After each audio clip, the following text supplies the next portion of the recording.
Hello everyone and welcome to Coaching Myself, the series where I try to coach myself, I guess. I don't know what to say. In this episode we're going over my two tank placement games, my last two tank placement games. And trust me, there are two games in this video. They are two extremely short games, but they are two games, trust me. I don't know where to start right now. I remember how this game goes. I mean, instantly I see myself in a tough position playing Zarya against Ryan. But I try to get space, hold off the front line as much as possible. We get ourselves some trades, but I feel like I have to pull back a bit because they are putting a lot more pressure than me than I am putting on them, let's say. Here I see though that the Ryan is in a really bad position, so we should be able to punch him, which we do. And this theoretically wins us the round, or the fight. Usually getting a tank kill does win you. However, I can't see my DPS right now. I only see the Junkrat, but he's not in a position to actually punish or deal damage to the opposition. Which, I mean, in the end we take the point, which is good. But I feel like it's very chaotic, you can see here. And I'm struggling to keep up. There I failed to even give my Zen a shield when I should have. But yeah, I instantly switched to Ramatra because I feel like that will do the most. I apparently switched to Orisa. I thought I would switch... Yeah, okay, I do switch to Ramatra. I thought so. Just so I can survive a bit more and deal a lot more damage, because Zarya is very annoying to fight as... Zarya is very annoying to face Ryan with. Well, and Reaper too, for that matter. It's very easy for them to just burn through bubbles and mess you up.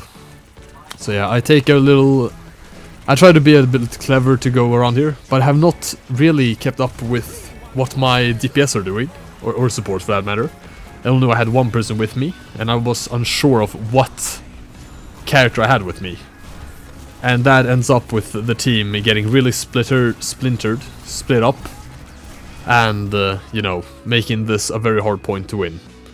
I understand that my actions were in desperation, as we had very little time to push in there, but it was still the wrong play. I should have gone above, or told my team to go below with me.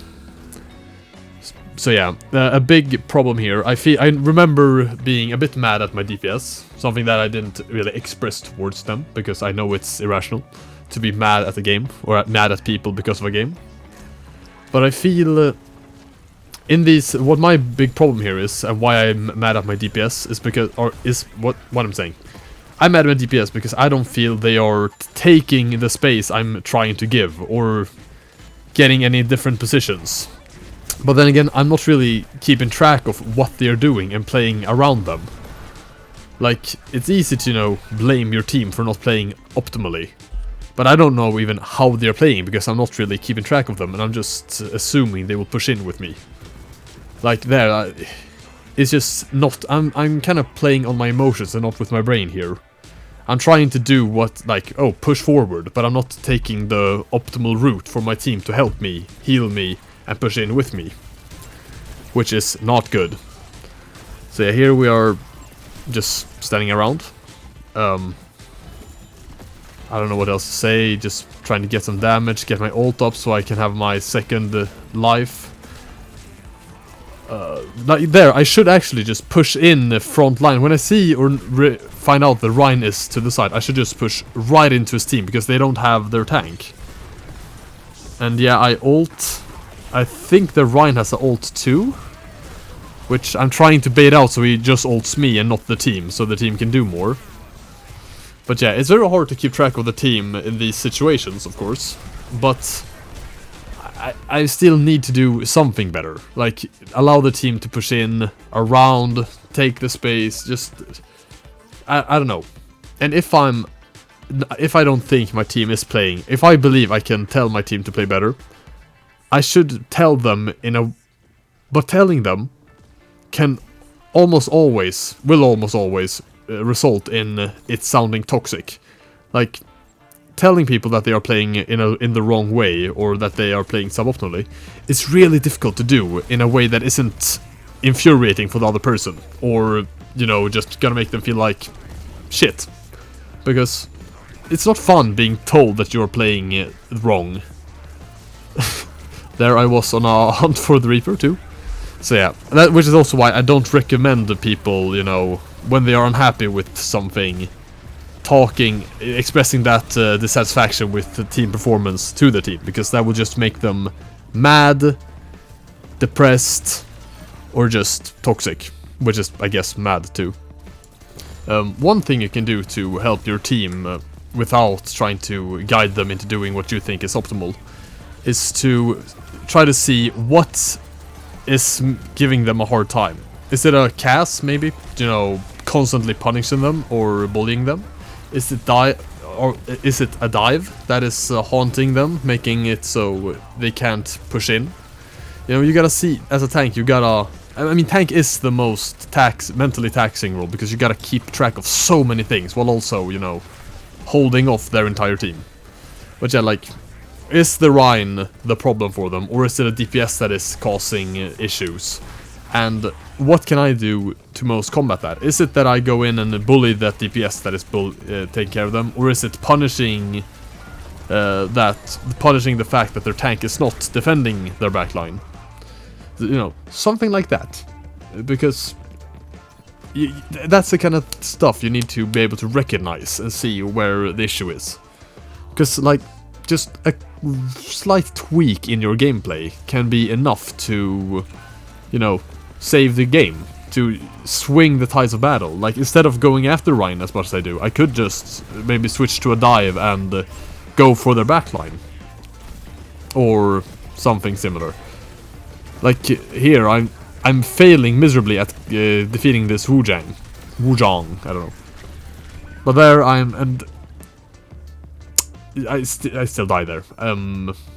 There is probably some comments I can take. I shouldn't have pushed in there. I expected my team to be with me, but how can I expect that when I'm pushing in so aggressively? I can't just expect them to be on the same wavelength as me.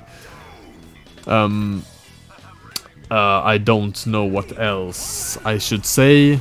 You can probably guess where this is going. I did something I really disliked there. I stopped attacking, and I hate that. Next game. So here we play Monkey on Queen's Row. These two games are actually quite similar, where I feel like I don't play optimally in either of these games. I don't remember how I played in this game. I haven't actually rewatched this before making the video, which is bad, I guess. I probably should have done that, but I don't have a lot of time to do this recording. Oh yeah, now I remember. I started as a monkey, but then I see the hog, which... I mean, it's... you can play monkey against hog. It's not that poor of a... Oh, Jesus Christ, I jump. It's not that bad of a matchup, especially not here when they have Hanzo and Widowmaker. As Winston, that is a dream lineup. Because while Hanzo can mess you up, generally speaking, if you are playing well, you can mess them up back. But I go and play my most played tank instead, because I feel D.va is pretty good against Roadhog. Which I don't like Counterwatch. I don't believe in Counterwatch. I mean, counter-swapping is a valid tactic, especially in lower ranks. But it's better to keep playing on a hero that you have mastered, or mastering a hero past its counters, than, you know, trusting the counter-swap. I can play like half the tank heroes quite competently. Some more than others, of course. So I do some counter swapping at times, but generally speaking, I try to avoid it. That was a really bad dive. You see me here going back with my back to them, so they can't headshot me. But yeah, their tank is also doing counter swap, a lot of counter swapping, which is actually what punishes them, because they don't. Their tank, since they are playing every tank hero, just swapping constantly.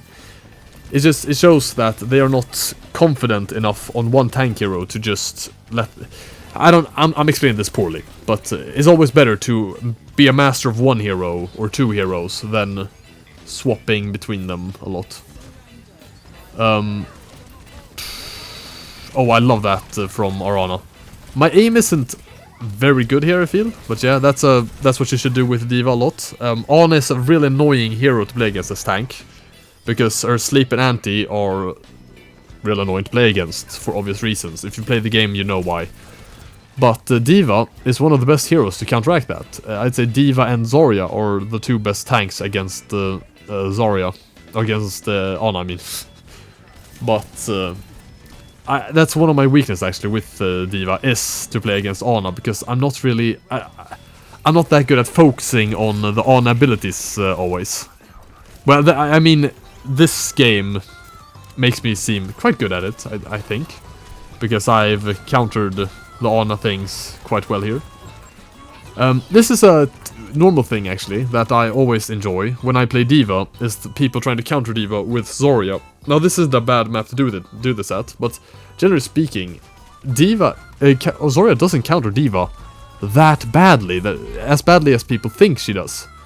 Which is pretty funny, because people will always switch to Zarya when I play D.va. And unless their DPS are really on it... Oh my god, this is so bad.